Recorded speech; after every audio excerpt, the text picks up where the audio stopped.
Hi, and welcome to another edition of The Strongroom.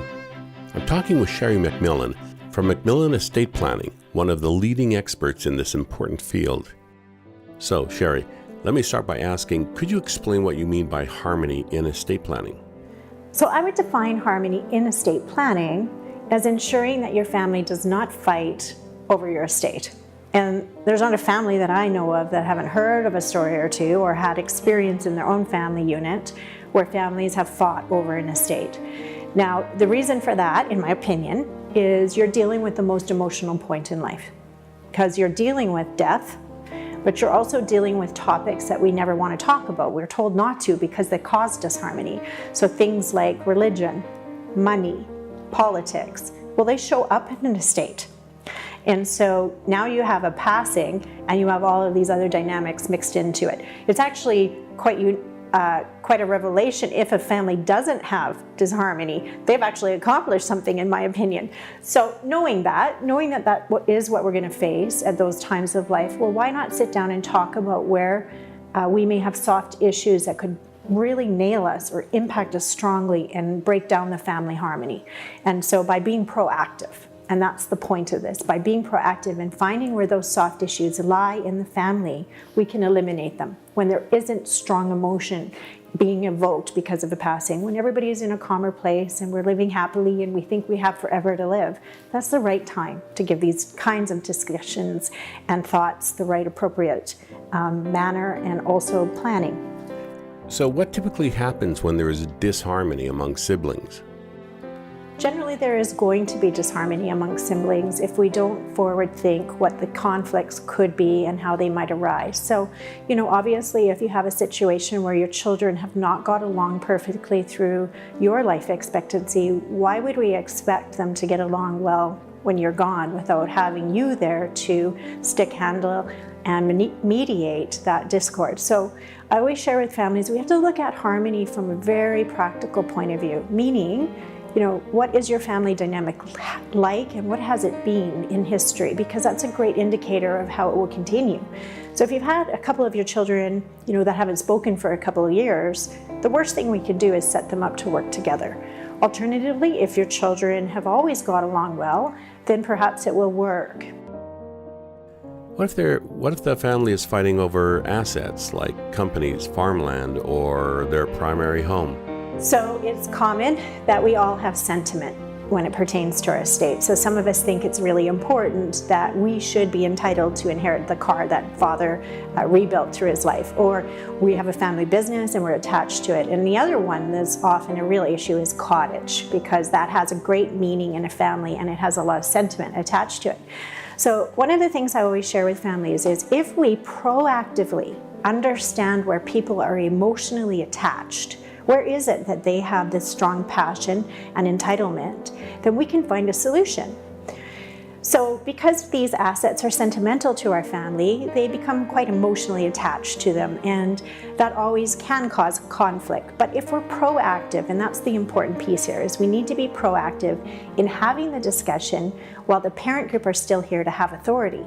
And because they have authority, they can determine the right balance of how family members can share in these particular sentimental assets. So a great example of that is cottage. So what we'll often do in our office to preserve harmony is we'll even define things as silly as, what does the word clean mean when you're determining how to leave the care of a cottage behind for the next family unit?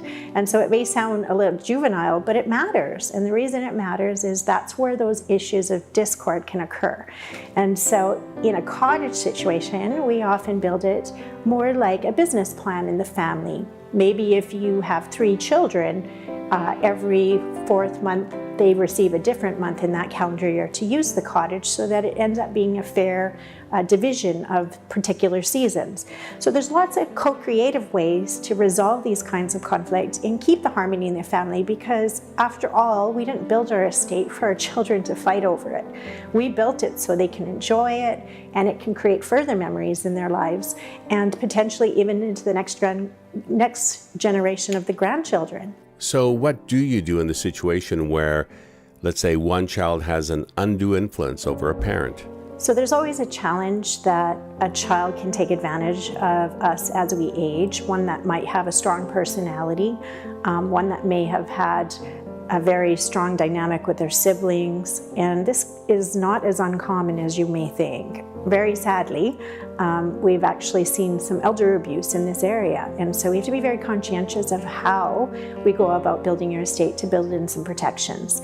So again, I go back to ensuring that you design practically. So if you have 3 children, for example, and one child is always taking the lead to the disadvantage of the other 2, maybe it's not wise to solely select them for your elder care. Alternatively, what we could do is we could use a group, and perhaps with all 3 of them there, we'll get the right weighting of decisions made on your part so that there isn't undue influence and that your care and stewardship is done in a loving and respectful way, which is what we all deserve, considering we've created this estate to share with our loved ones. So it's not a given in modern society that you must select the child that's the eldest or you must select the son. Alternatively, I say select the people that it makes sense to select, the people you trust with your care, the people you trust the most, really. So is discord amongst siblings common? Quite a few families do have this problem because there's a desire for usually the females caring for the elder parents. So have you had to make the choice who might be best to take care of a parent? Yeah, certainly we are requested to make an opinion or a decision on your behalf and coach you in what options are available to you as a family. I guess that comes from experience, I suppose. I would say that you already know, generally speaking, who the right party is. You just need permission. And that's been my experience, is you need to realize that just because society has said it should be your eldest son doesn't mean that's the practical solution for you. And so when you feel that you have the freedom to choose the right individual that you can implicitly trust, and we support that for you, I find that those plans go much smoother and you feel the right stewardship and love and care in the areas where you are vulnerable, because this is not a time of life where you want to be taken advantage of. You need that support at those moments. I'm sure it really helps to have someone help make an objective choice of who is the best person. That's right, because sometimes we've seen even circumstances where there might be elder abuse, where a child will withhold the visitation of grandchildren if you're not cooperative as a parent, for example, giving them a business loan or helping them pay off their mortgage. Well, really, that's blackmail. And so we ourselves, unfortunately, have experienced those kinds of circumstances in families. And so we aim to make sure that the way in which we encourage you to design eliminate those kinds of risks.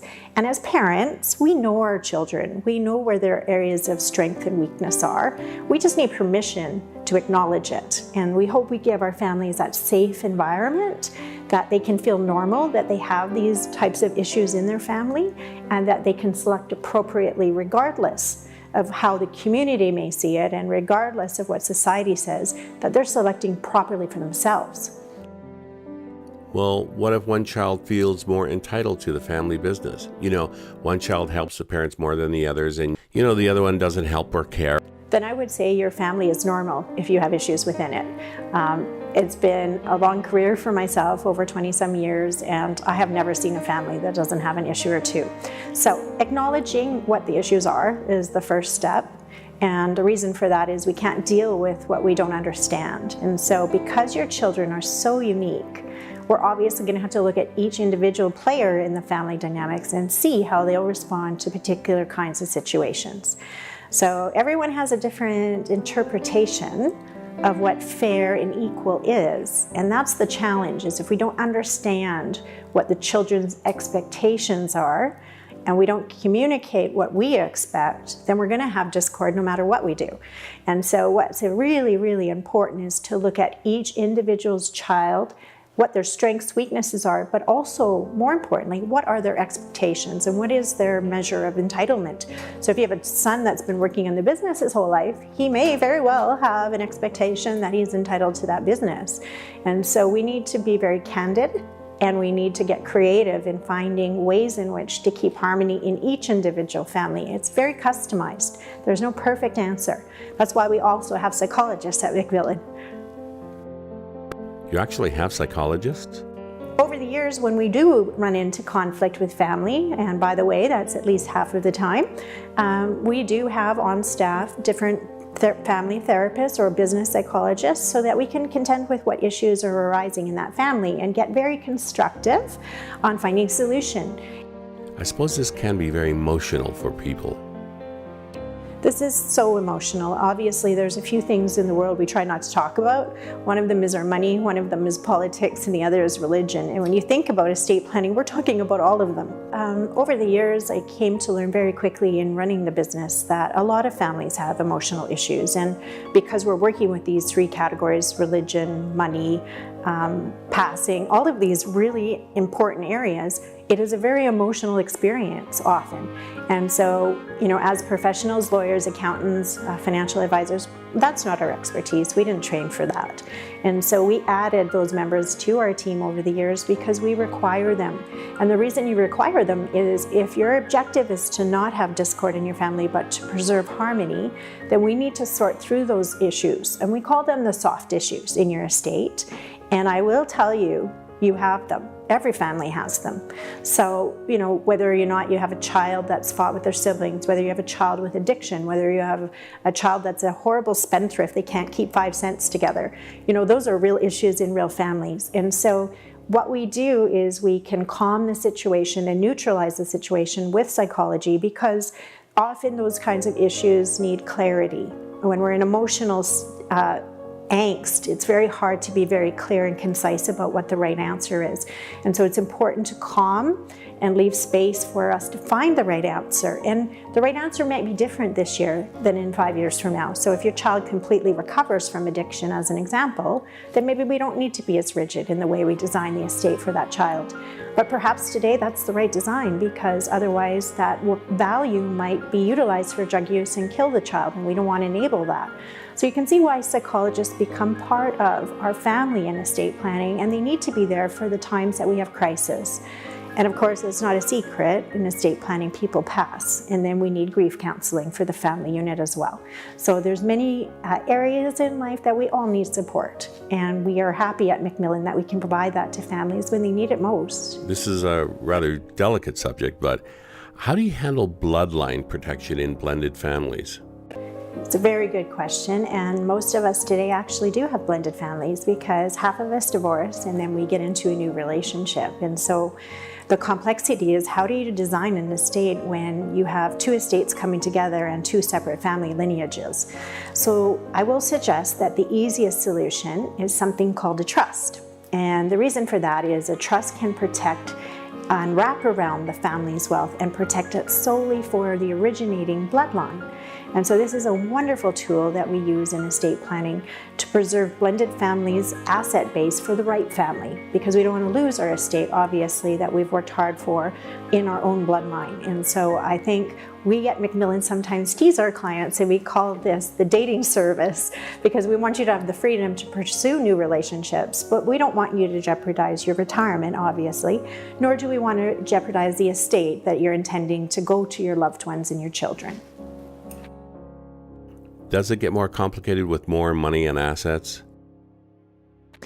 I definitely would agree with the fact that as your estate becomes larger, that the estate does become more complex. And the reason for that, of course, is the larger your estate is, the more different types of assets you seem to acquire. So you would generally have not just your primary home anymore. You might own a number of businesses, you might have cottages, and the other concern is you have high net worth to leave to your children, and are they able, are they capable, and are they at the right age to absorb it and steward it appropriately? You deal with billionaires too. Is it more complicated for them? We do have a number of families that are billionaires, and becoming a billionaire is more common today in society, because it used to be that the big number was to be a millionaire, but now it's to be a billionaire. And we are seeing it more and more often, and surprisingly, it's a lot of younger families too that become billionaires with all kinds of business ventures that they're pursuing in technology and so forth. So they have different challenges, of course, when you have billions of dollars, because first of all, you have a substantial taxation issue. And that's always a concern and a worry for these families. But actually what's more important is, how do you steward such sizable wealth in an extremely good way so that you don't ruin people's lives. And that may sound really bizarre, but when you have too much affluence, there's a different stewardship that goes along with it, because we want our children to become self-reliant. We don't want to ruin them, that they don't find their own path in life and become the best that they can be in their own lives and find what their journey is. And so one of the challenges for families that are substantially wealthy, like billionaires, is how do they not ruin the children's potential? And I always say, we have to be very careful. And so in our industry, there's actually language for this. We call these individuals trust babies if they've received value in trust and it's made too easy for them. And so what we want to do specifically, we encourage at MacMillan, our families that are multimillionaires and billionaires, is let's not give the children full control over that wealth too soon.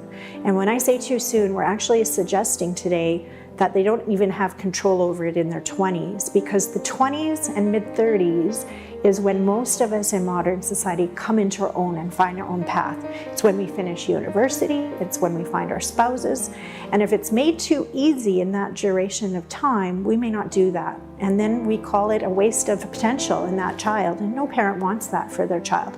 So alternatively, what we often recommend with these affluent families is that we hold value and trust and help the children get ahead.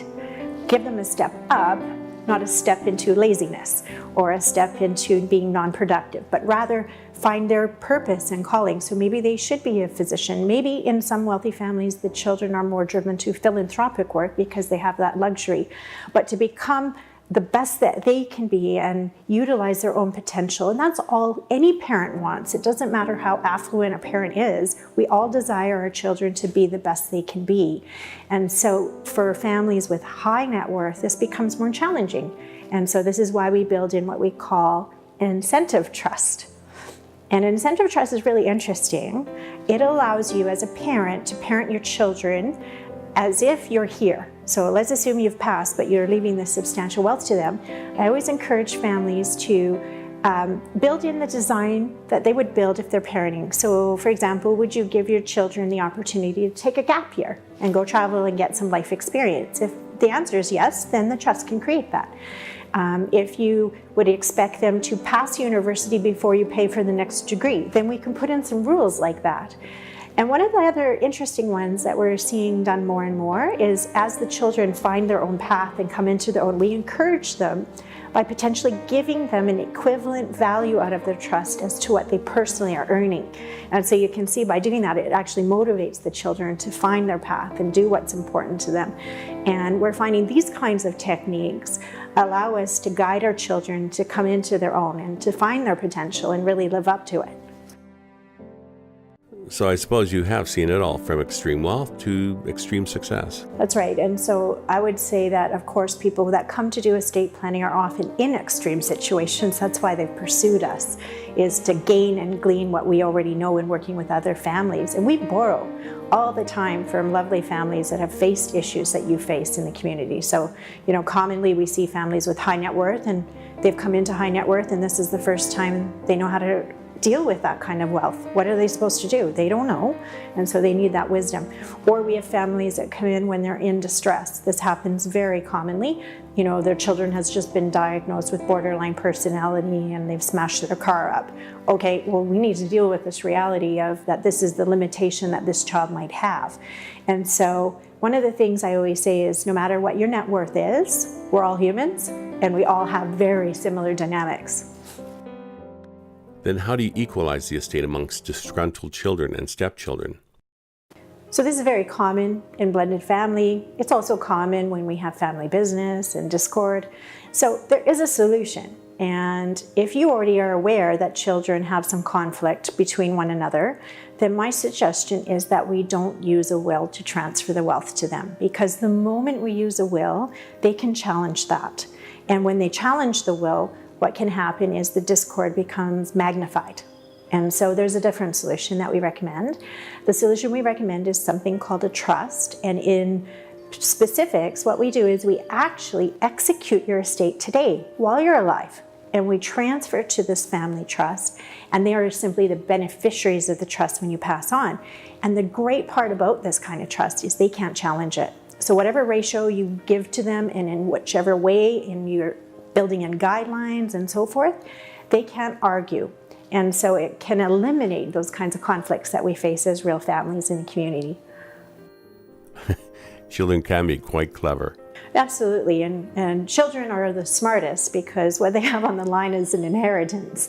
And so, they will find the way through, if there is one, to find access to that wealth. And they are also influenced often by their spouse, encouraging them to do so. So how do you handle children with issues like spending, addiction, or gambling issues? A great question, really, and I will share with you that a quarter of us have this exact issue within our family unit. So hopefully, obviously we want to be positive, and a lot of children recover from these types of situations, addiction and mental illness and so forth.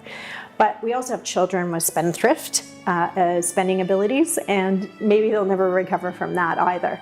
So what we can do, and I think it's important to do, is we work with the limitation of the child. So what is the child facing right now? So for example, in addiction, perhaps we build their trust so that we can provide recovery. They can go to treatment centers, they can have psychological support.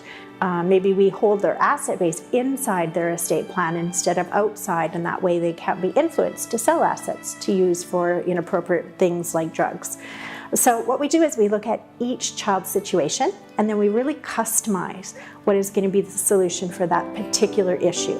And I will share that one of the common concerns when families are coming in with estate planning is there's a bit of shame and a little bit of embarrassment that, I'm this billionaire or multi-millionaire and I have this massive estate, and yet I have these issues within my family.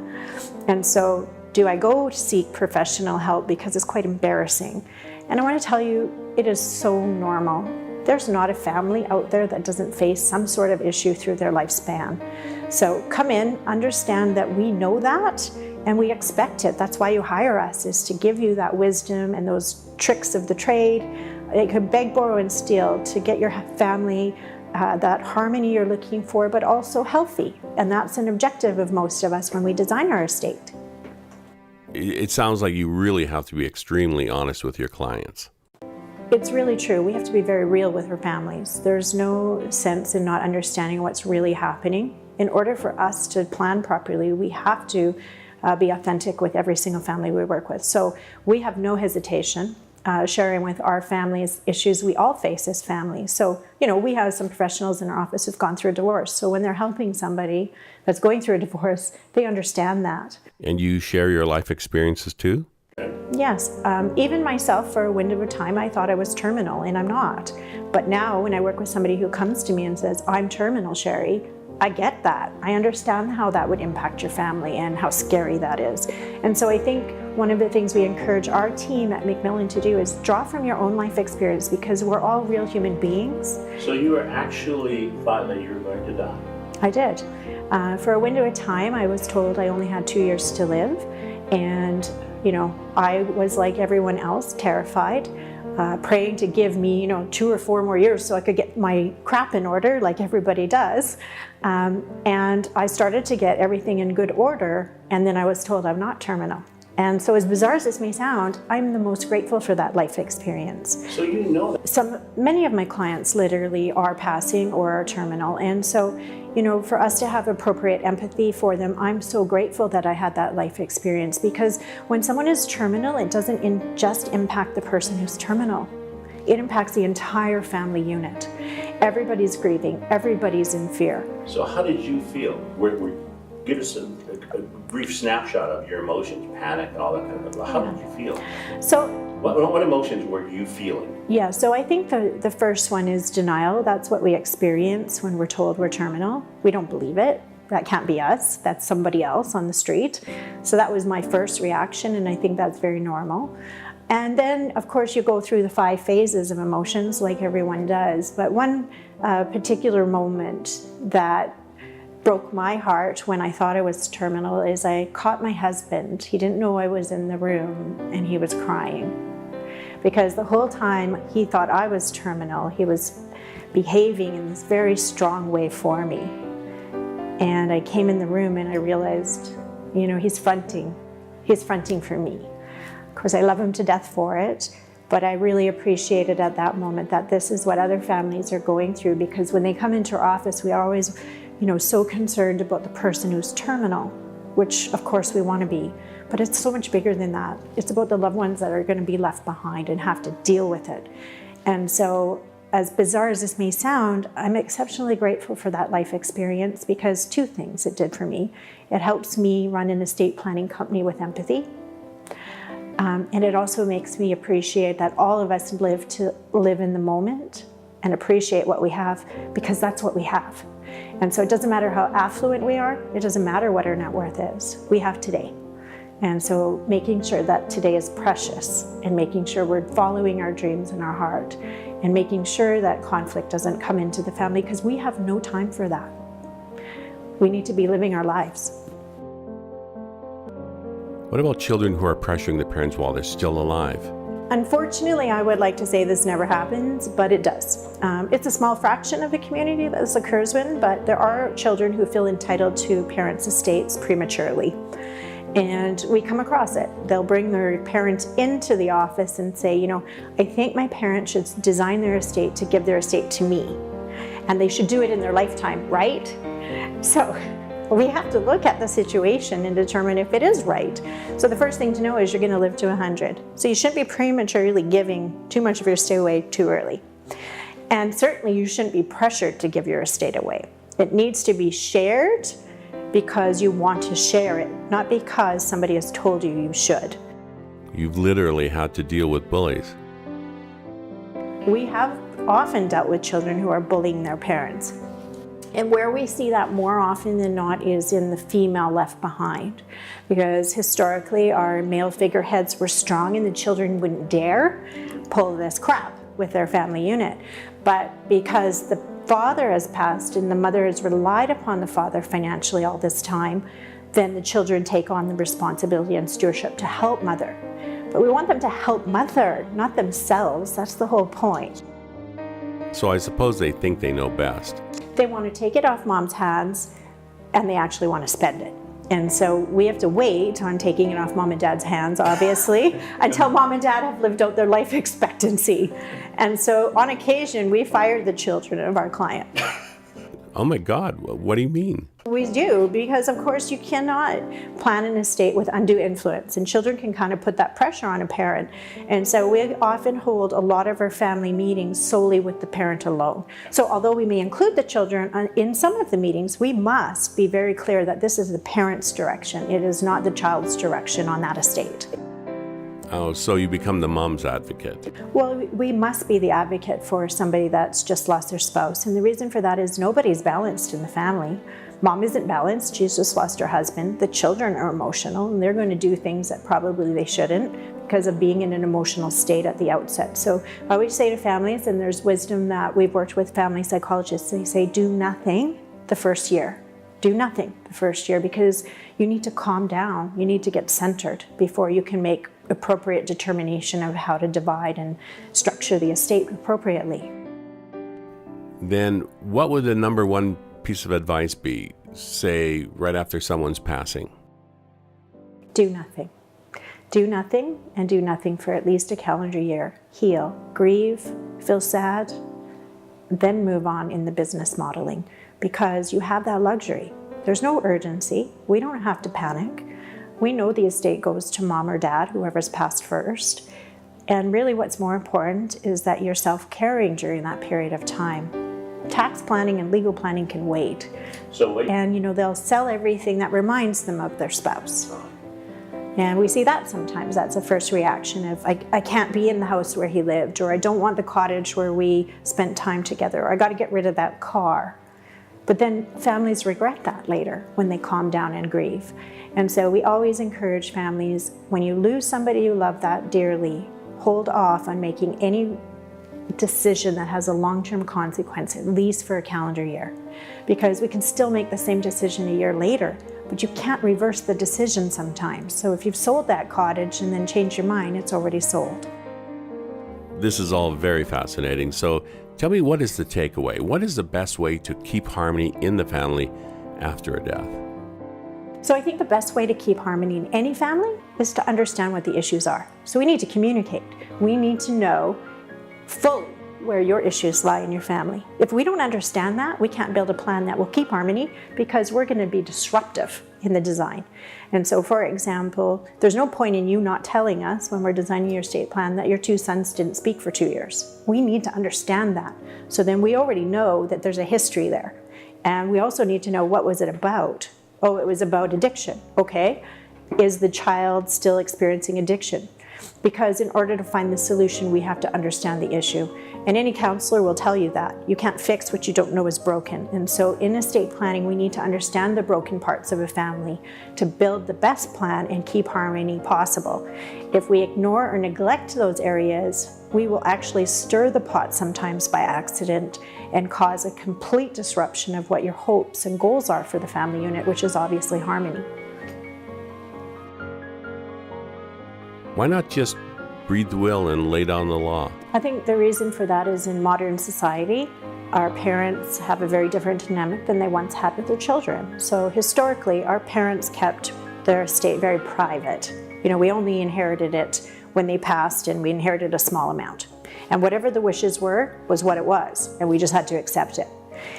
Modern times, it's not like that anymore. A lot of families come in as a family group because they're stewarding a business, and they need the children to understand how to run the business. And so they're much more integrated into the estate at this point in life. Or they are part of, you know, a shareholder in the family cottage. Well, we can't ignore their expectations. And so it becomes immensely important to understand everybody's point of view.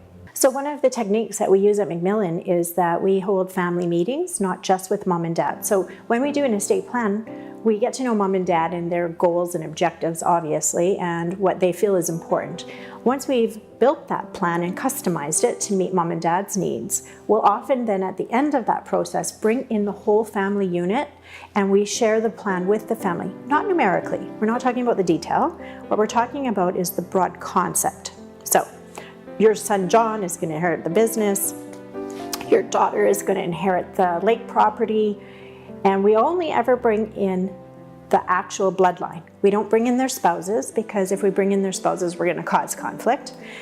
And we hold this family meeting and we talk about concept and responsibility. So let's say you've named your child to pull the plug. Can they emotionally? Is that even reasonable? So we need those kinds of conversations. And from those discussions and that communication, what often arises is mom and dad learn a lot about the expectations of the children and also their strengths and weaknesses, because they'll bring it up. And once we learn that from the children, we'll often go back, sometimes with the children knowing, but sometimes without, we'll go back and tweak the plan we built. So for example, let's say there's a particular child who wants to inherit, as crazy it may sound, is the pocket watch from you, Dad, and you didn't know that was important, but the child has shared that. Well, maybe we go back in and fix that in the plan. Well, and that comes from getting to know the family, really. That's right. And so you may think it's bizarre that your estate planner needs to know such intricate details about your family, but it's actually the intricate details of your family that cause conflict. That's true. I mean, when my father died, I remember there was a small painting on the wall, and one of my siblings took it, and to this day, that silly little painting is well, his wife took it actually, and now as far as my sister's concerned, she's, you know, persona non grata and a greedy person, but I don't think she knew. And if they knew that ahead of time, it would have solved so much problems. Because once the house was closing down, you know, mom says take anything. People took what they liked, but the shy ones didn't. You know, they didn't want to. They didn't say. Yeah, and you know, we'll get Dern to actually put a personal anecdote like this. Absolutely. So it is the small things that can just bite hard. Generally, it is the sentimental assets that bite hard in a family unit. So the ones that I always share with families to really give a lot of thinking to is wedding rings. They're often an area that cause discord. Family cottage, obviously. Family cars that mom or dad, you know, held on to all their lives and rebuilt. And another area that's quite interesting is art and university rings. They come up a lot, actually. So just wondering, would it be unusual for someone like me just to call you to start the discussions, even though no one is sick or dying? No, we have a lot of families that need support in finding co-creative ideas because most of us think our family dynamics are unique. That's a common human myth. We're all different, we're all unique, and we don't share, my child with addiction is different than your child with addiction, or my family business doesn't have the same issues as your family business. Well, yes, there are unique pieces of that puzzle, but there's some commonality that we all face in the community. And so if I have a child with addiction, and MacMillan has thousands of children with addiction, guess what? MacMillan can share a lot of wisdom with you because other people have experienced what you're experiencing. And then you can beg, borrow, and steal the good ideas that will suit your needs and that particular child. So that brings us to the end of this episode of The Strongroom with Sheri MacMillan.